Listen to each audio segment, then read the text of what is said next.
Assalamualaikum warahmatullahi wabarakatuh.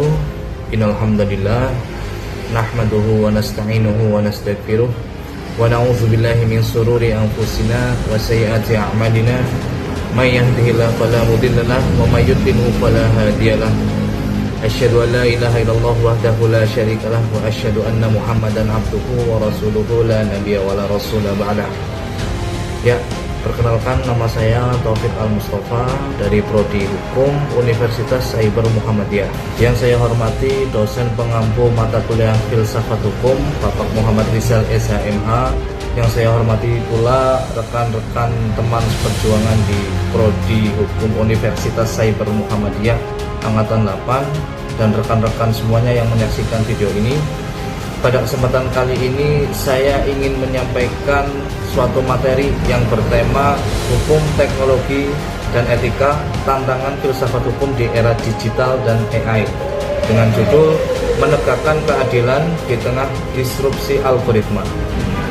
Bapak Ibu sekalian yang terhormat dan rekan-rekan semuanya yang saya banggakan, bayangkan dalam suatu kondisi atau situasi di mana ada sebuah mobil yang diklaim memiliki kecerdasan yang begitu canggih dan ada penumpangnya di dalamnya, harus memilih antara menabrak pejalan kaki yang menyeberang sembarangan atau membanting setir namun membahayakan si penumpang mobil itu sendiri.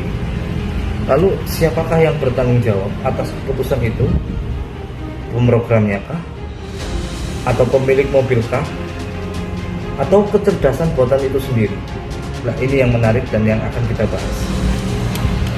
Pada kesempatan kali ini kita tidak sedang membicarakan fiksi ilmiah, melainkan membicarakan tentang realitas hukum pada hari ini.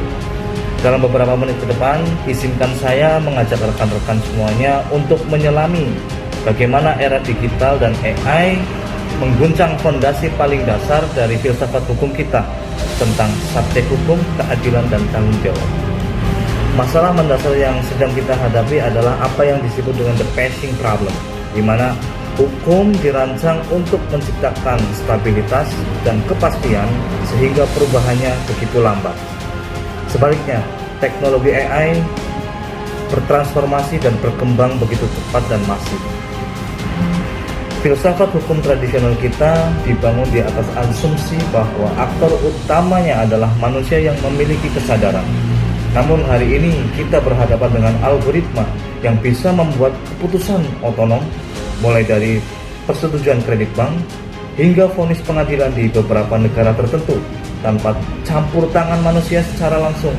Inilah yang menciptakan kekosongan etika dan hukum yang sangat serius. Tradisionalnya adalah subjek hukum hanya ada dua, yakni manusia dan badan hukum. Lantas ketika AI melakukan suatu kesalahan, siapa yang akan disalahkan? Sedangkan kita tidak bisa membenarkan AI. Apakah kita akan menciptakan kategori ketiga, yakni electronic person? Jika iya, apakah AI juga berhak atas hak cipta karyanya sendiri? Ini mendekonstruksi konsep mensrea dalam hukum pidana. Filsafat hukum sangat menjunjung tinggi transparansi. Seseorang wajib tahu, berhak tahu mengapa ia dihukum atau ditolak. Sedangkan AI bekerja pada sistem black box.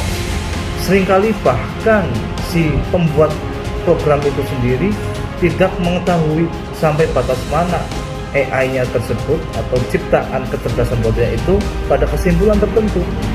Jika data yang digunakan oleh pemrogram atau pencipta program AI itu sendiri mengandung bias masa lalu, misalnya rasisme atau seksisme, maka AI akan mengotomatisasi ketidakadilan tersebut secara masif. Apakah adil jika nasib seorang manusia ditentukan oleh probabilitas matematika tanpa adanya pertimbangan dari manusia? Filsafat hukum melindungi otonomi kehendak bebas manusia. Namun dengan adanya big data, perilaku kita dapat diprediksi bahkan dimanipulasi. Lalu, jika keputusan kita adalah hasil manipulasi dari algoritma, apakah kita masih memiliki kehendak bebas yang menjadi dasar dari pertanggungjawaban hukum? Sebagai kesimpulan, intinya adalah tantangan filsafat hukum di era AI yang masif ini adalah bukan sekedar untuk menciptakan atau membuat undang-undang baru, melainkan meninjau ulang makna dari keadilan itu sendiri. Kita sebagai manusia yang telah diberikan kelebihan khusus oleh Tuhan, yakni berupa akal dan hati nurani, tidak boleh membiarkan teknologi mendikte nilai-nilai kemanusiaan.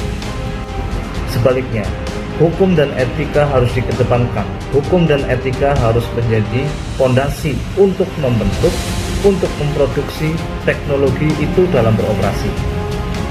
Kita membutuhkan pendekatan ethics by design, di mana nilai-nilai hukum wajib, di mana nilai-nilai hukum harus ditanamkan sejak baris kode itu ditulis dalam suatu pemrograman. Terima kasih, demikian itu ulasan singkat dari saya mengenai teknologi AI dalam filsafat hukum di era modern pada kali ini. Jika ada tutur kata atau hal-hal yang kurang jelas atau kurang pantas, mohon diluruskan, mohon dikoreksi, dan terima kasih atas atensinya. Sekian dari saya. Wassalamualaikum warahmatullahi wabarakatuh.